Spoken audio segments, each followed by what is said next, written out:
It's 8:15, 15 minutes past my bedtime, so I'll do my best to be brief. As Catherine mentioned, I work with my family raising grass-fed meat on Sapbush Hollow Farm in Schoharie County, New York, where I grew up.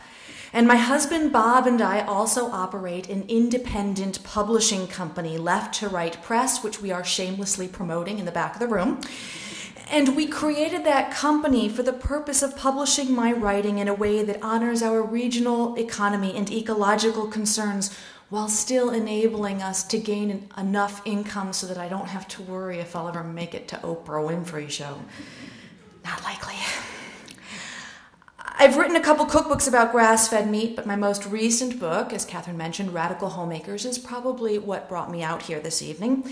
And it examines the power of the household to redress the ecological, economic, and social problems that our country is facing. It has stirred up a bit of controversy in the years since its release and has managed to agitate old-school feminists, ultra-conservatives, liberals, and vegetarians alike. Since there seems to be something in there to offend just about everyone equally, I like to think of it as a balanced work. I'm 36 years old.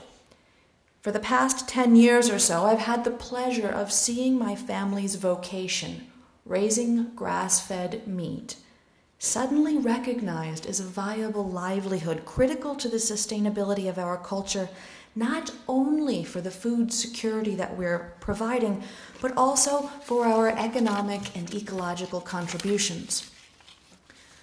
But for 26 years prior to that, I experienced firsthand the inferiority complex that plagued the small family farmer, as our culture seemed to conclude that only those of us with the dimmest wits were destined for a life on the land. Thus, growing up, I walked in two different worlds. In one, I was an exceptional student with enough academic potential to persuade Cornell University to allow me to complete a PhD program for free, endowing me with the intellectual capital to break away from 3 generations of my family who've made a life on the land.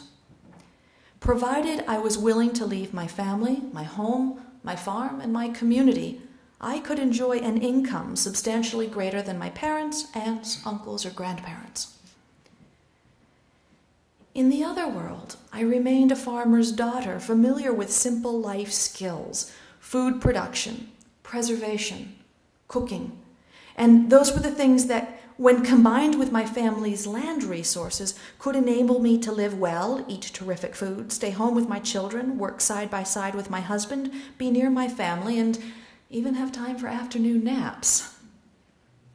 Ultimately, I chose the life that offered the afternoon naps and the good food. The benefit potential of that existence was far more appealing than the salary potential of the other one. My husband, Bob, and I ventured on this life path as a team, acknowledging that if we didn't have a lot of money to buy the things we needed in life, then we could reduce our income needs by turning our household from a unit of consumption to a unit of production.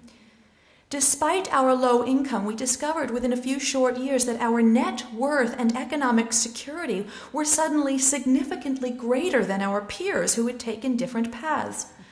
Our ecological footprints were smaller, and our quality of life was much better.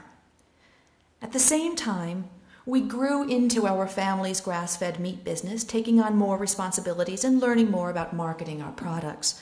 On that path, we often heard from technical experts that our food would most successfully be marketed to wealthy elites, folks with excess disposable income who would be willing to dispose of it on niche specialty products such as locally produced grass-fed meats. Yet, as we gained experience, we realized that the technical experts' assessment of our market potential didn't always match our customers' profiles. Indeed, those customers who were most dedicated to our work were not high-income families. Most of them were ordinary middle or lower-income households where at least one person in the family was endowed with enough domestic skills to make prudent use of the nutrient-dense food we were offering. These people were making a conscious choice about how their money, the symbol of their life energy, would be spent, and they were using it to keep small farms like ours viable and to maximize the nutrition that would be available to their families. This discovery is what led Bob and I to pack up our family and trek across the country, exploring the lives of other homemakers who were committed to building ecologically viable, meaningful lifestyles on a single income or less. We discovered that these people were male and female, that domestic duties and food production responsibilities were equally shared by both genders. We learned that folks could make this lifestyle work in the country, in the suburbs, and in the city. These homemakers were eschewing the national assumption that a household was a unit of consumption and were providing for their economic, social, and ecological well-being by converting their homes to a unit of production.